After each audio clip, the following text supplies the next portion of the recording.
So we're going to look briefly at something called a meta-emotional consequence, and this is something that REBT and Albert Ellis developed over the years that really is, as I've put on the board there, a quirk of the human mind. You see, only human beings can disturb themselves about a disturbance. Let me say that again.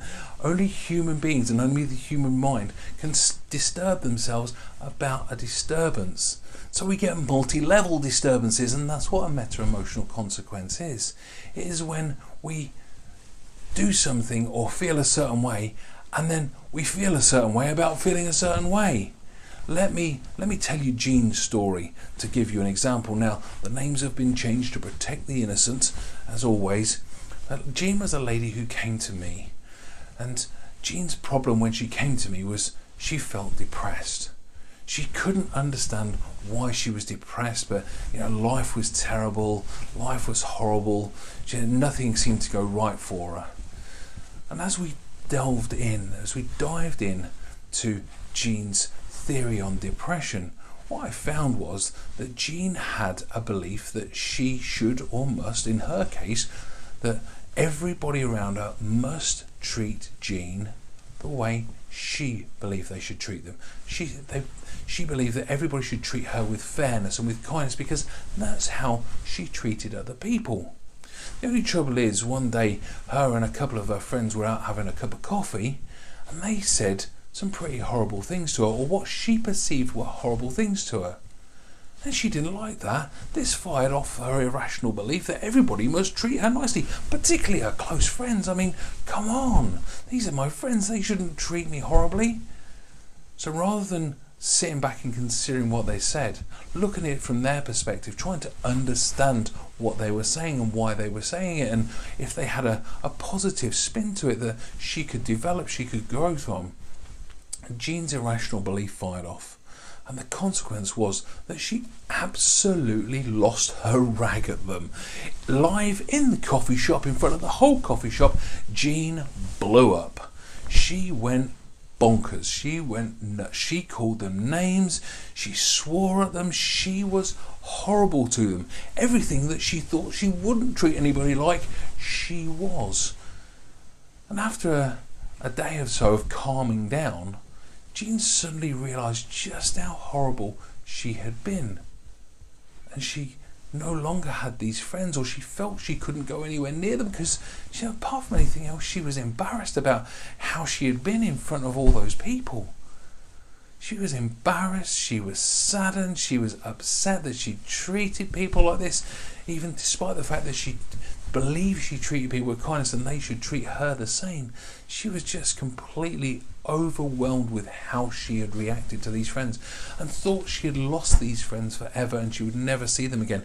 And they were her two best friends in the world. And Jean became depressed. Jean became depressed at how she had acted, at the embarrassment, at never seeing her friends again. But with her depression came looking at all the negative points in her life, all the bad things that had ever happened, and anything that bad that happened since was clearly just another weight on her shoulders to weigh her down with this depression. Now, Jean's original disturbance came from her belief that everybody must or should treat her the same way she would treat them. Her original consequence was the anger, was the aggression, was the way she treated those two friends. Her meta-emotional consequence was the depression. It was the disturbance, the depression was the disturbance about the original disturbance, the consequence of the original consequence. Now, if I had just tried to deal with that depression in Jean, I wouldn't have got very far. We may have made her feel better in the short term, but in the long term, that primary consequence, if you like, still sat there. That primary consequence of how she had treated her friends, of the anger and the aggression, was still there. And the primary belief that everybody must treat her exactly how she would treat them was still there. So we can never just treat the presenting story that somebody's going to tell you. We cannot assume that that is everything that is going on here. I would say 99 times out of 100, the presenting story is not what's going on. I would say 99 times out of 100, there is a meta-emotional consequence at play. The disturbance is about a different consequence, and it therefore is about a different irrational belief. Now, can we disturb ourselves about a disturbance? Yeah, we certainly can. We can tell ourselves all sorts of stories, and we can tell the world all sorts of stories as to why we are who we are, or why we act how we act, or why we did this, or why we haven't succeeded, or why. We can tell ourselves loads of stories, and we can disturb ourselves about those stories.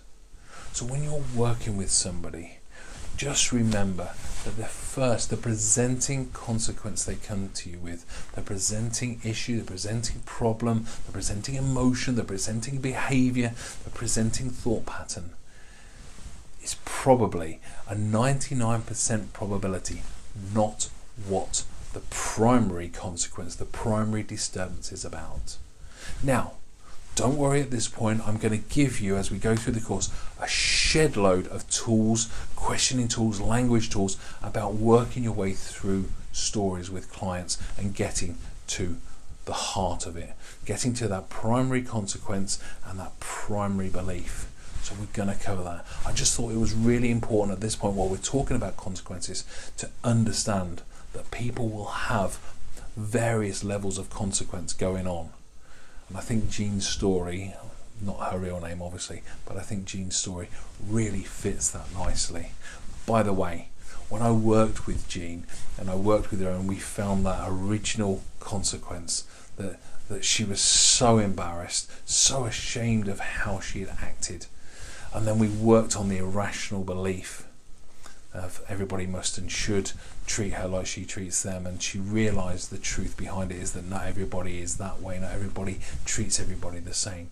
Then she was able to forgive herself for what she did. She was able to create some other beliefs, and most importantly, I think, was she was able to go and apologise to her friends, apologise with sincerity, explain the stupid, as she put it, what a stupid thing to believe.